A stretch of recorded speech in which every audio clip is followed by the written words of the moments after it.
매출은 뭐 나쁘지 않은데 지금보다 좀 더 높았으면 좋겠다. 눈에 띄는 매출 변화가 좀 있었으면 좋겠는데 이걸 어떻게 해야 될지 모르겠다. 이런 고민들 있으시죠? 안녕하세요. 유피크 김태훈 PD입니다. 원장님들, 오늘 매출에 관한 이야기를 할 건데요. 월에 3억 버는 의사 마케팅 비법 이야기 해드리려고 합니다. 오늘 저희가 말씀드린 이 병원도 비슷한 문제점을 갖고 있었어요. 월에 매출이 한 5천에서 6천 정도? 마케팅도 다양하게 시도해 보셨는데 큰 변화가 없으셨고요. 그래서 남들이 좀 안 하는 걸 해야겠다라고 생각했던 것 같아요. 유튜브를 하셨는데 별로 성과가 없으셨다고 해요. 영상도 원장님들이 봤을 때 나쁘진 않은데 확 마음에 들지 않는 정도? 실제로는 환자 내원이 조금 이루어졌는데 막 그렇게 높지 않아서 소개를 받고 저희랑 미팅을 하게 됐어요. 결과적으로 저희랑 같이 한 지는 한 10개월 정도 됐고요. 지금은 매출이 3배 정도 뛰어서 월에 1억 5천 정도 되셨습니다. 아주 쉽게 설명해 드릴 테니까 한번 들어보시면 좋을 것 같아요.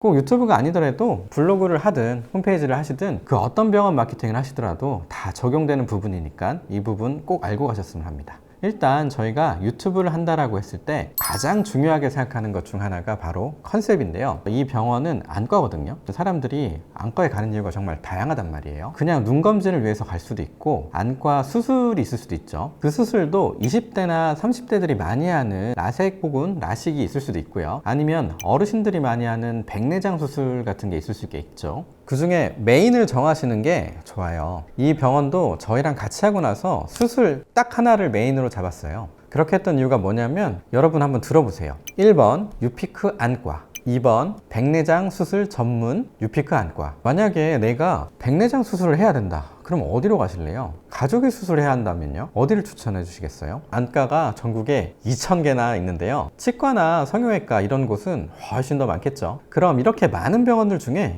우리 병원을 꼭 와야 하는 이유, 흔히 말하는 차별화, 어떻게 만들어야 할까요? 예전에 저희가 미팅한 치과가 있는데요. 노인성 임플란트만 전문으로 하는 곳이었어요. 여기가 정말 잘했는데요. 딱 그냥 봐도 잘 될 수밖에 없다라고 느꼈어요. 치과 홈페이지부터 블로그, 유튜브, 인스타그램 전부 다 노인성 임플란트가 메인 컨셉으로 되어 있더라고요. 물론 다른 것도 하지만 온라인상에서는 노인성 임플란트만 집중적으로 홍보하고 있기 때문에 병원이 온라인에서 차별화가 생긴 거예요. 실제로 병원에 가봤더니 연세 있는 분들이 정말 많으셨거든요. 또 연세 있는 분들은 임플란트를 하나만 하는 게 아니라 여러 개를 하시는 분들이 많고 주변에 임플란트를 해야 되는 분도 너무 많습니다. 그럼 당연히 임플란트 하나 하는 거랑은 매출 차이가 크겠죠. 게다가 노인성 임플란트가 전문이라면 거리가 멀더라도 믿고 맡길 수 있는 곳에 가서 수술을 받으시려고 하시는 생각이 많아요. 물론 이렇게 하나를 정할 때도 병원에서 실제 가능한 수술인지 단가나 마진 같이 여러 가지 고려를 해야 하지만 중요한 건 메인을 정하는 겁니다.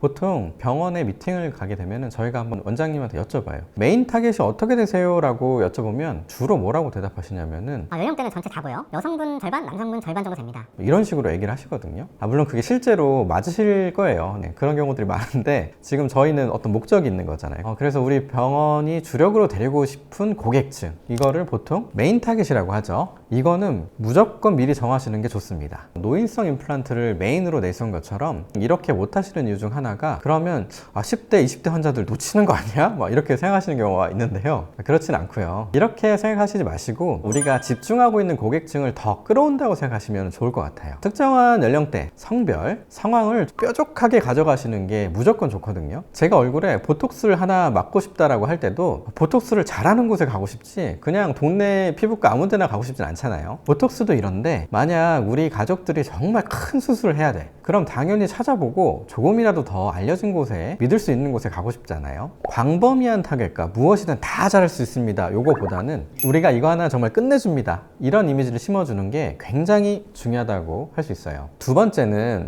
이 안과는 사실 매출은 3배가 됐지만 구독자 수는 많지 않았어요. 조회수도 사실 그렇게 높지 않았죠. 예전에 영상에서 제가 유튜브 영상 조회수가 아무리 높아도 매출이 안 높은 이유에 대해서 한번 말씀드린 적이 있죠. 이건 그 영상을 보시면 조금 더 이해하기가 쉬우실 텐데요. 어쨌든 조회수는 높지 않았지만 매출이 확 올라간 이유가 있습니다. 바로 수술에 굉장히 집중하는 유튜브 채널을 만들었어요. 일관성 있게 우리가 눈 수술 전문이라는 거를 드러낼 수 있게 만들었죠. 사람들이 중요하다고 인식되는 정보를 엄청 많이 찾아보죠. 그 충분한 정보를 굉장히 모아놓고 이제 믿을만 하다라고 판단이 될 때 드디어 결정을 내린다는 겁니다. 그래서 저희는 판단을 돕는 영상을 만들었어요. 영상을 만들 때 기준은 수술 정보를 다양하고 깊이 있게 준다였어요.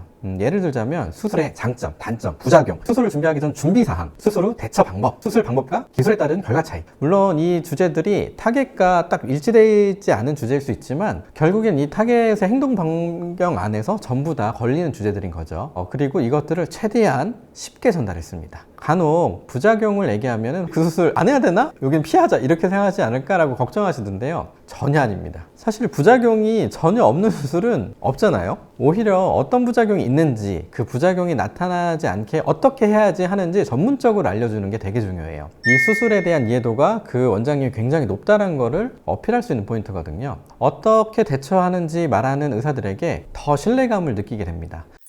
당연히 이런 주제들은 조회수가 되게 낮습니다. 이거는 저희가 알고 시작하는 거예요. 대신 이런 주제들은 보는 사람들이 딱 정해져 있어요. 예를 들어 수술을 할까 말까 고민 직전인 사람들, 그리고 수술을 했는데 부작용이 걱정되는 사람들, 어쨌든 이 수술에 굉장히 가까워진 타겟군들이 보게 됩니다. 이런 사람들 같은 경우에는 어떤 심리 상태를 가지고 있냐면은 사실은 굉장히 불안함을 많이 갖고 있어요. 이 불안함을 어떻게 안심시켜 주냐가 이 컨텐츠의 핵심입니다. 그 조회수가 낮아도 수술 결정하는데 근접해 있는 타겟군을 만족시킨다고 하면은 바로 수술을 하러 병원에 내원할 경우가 굉장히 높기 때문에 이분들의 이 불안감을 어떻게 해소시켜 줄지가 관건인 거죠. 이처럼 수술을 하려는 사람들에게 반드시 필요한 정보들을 저희가 만족시켜 주는 게 병원에 오게 만드는 효과를 일으키게 됩니다. 이런 영상에 댓글이 엄청 달리기 시작하거든요. 그 댓글 안에서 서로 막 공감하고 이해해 주시고 이런 이야기들 많이 하시는데 이때 굉장히 중요한 기회가 발생합니다. 이 댓글에 원장님들이 어떤 뉘앙스로 대댓글을 달아주시냐에 따라서 이 환자분들이 이 원장님의 어떤 환자 대하시는 태도라든지 스타일 이런 것들에 대한 신뢰도를 결정하게 돼요. 그래서 이거를 굉장히 친절하고 잘 달아주시는 원장님 같은 경우에는 다른 환자분들이 이 병원을 선택하는 굉장히 큰 포인트 중 하나로 발생되게 됩니다. 그래서 이거를 관가하지 않고 저희는 원장님한테 이런 뉘앙스로 댓글을 좀 달아주세요 라고 좀 요청드리는 경우도 있어요. 그 댓글에 대해서 원장님이 성심성의껏 답을 해주시는 걸 보면은 환자분들이 그걸 보고 내원을 해요. 이렇게 친절하게 대하시는구나. 저런 것까지 답변해주면 수술은 얼마나 친절하게 잘하실까.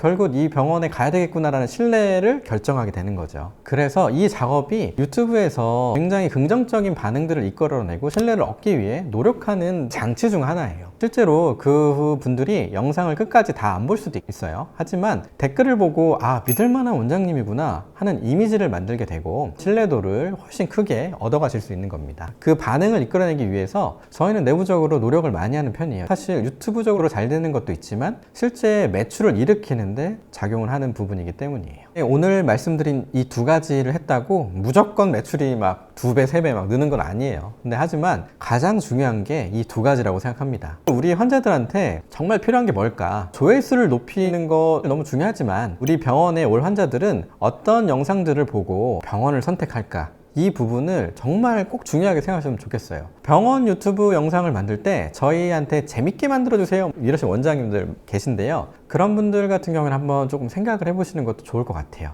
그 병원 너무 재밌어요. 막 원장님 너무 웃기고 막 퍼니해. 근데 재미있는 병원에 가서 내 몸을 맡기고 싶은 환자들이 많을까요? 정말 신뢰감 있는 선생님에게 맡기고 싶은 사람이 많을까요? 재미 안에서도 신뢰감이 있어야 하고 신뢰감과 진정성 그게 얼마나 영상에 잘 담긴지에 따라서 매출 차이가 크게 난다고 생각해요. 저희가 진행을 해보면은 영상 한두 개만으로도 매출에 변화가 생기는 병원들이 꽤 있어요. 이거는 결국에는 영상을 많이 올리는 것보다 이 영상의 내용이 어떤 방향으로 혹은 또 어떤 목적으로 가지고 이제 올라갔느냐가 굉장히 중요하다는 얘기를 드리고 싶어요. 이 유튜브에서는 앞으로 잘 된 케이스 혹은 또 안 된 케이스 같은 것들을 저희가 계속 드릴게요. 이걸 보시고 스스로 그냥 유튜브를 시작을 해보세요. 이 유튜브는 진짜 굉장히 강력한 매체입니다. 여러 병원들의 유튜브를 조금 진행을 해봤는데요. 마인드와 실력이 엄청 뛰어나거나 좋으신 원장님들이거나 병원들인데 어떻게 고객들한테 다가가야 될지 굉장히 모르는 경우들이 많거든요. 근데 이거를 유튜브에서 되게 진정성 있게 노출될 경우에 이런 분들이 정말 잘 되는 경우들이 많이 봤어요. 그래서 유튜브 시작하기 되게 부담스럽고 어려우실 수 있지만 한번 시도해 보시고 시작해 보셨으면 좋겠습니다. 저희한테 맡기셔도 좋고 그냥 시작해 보세요.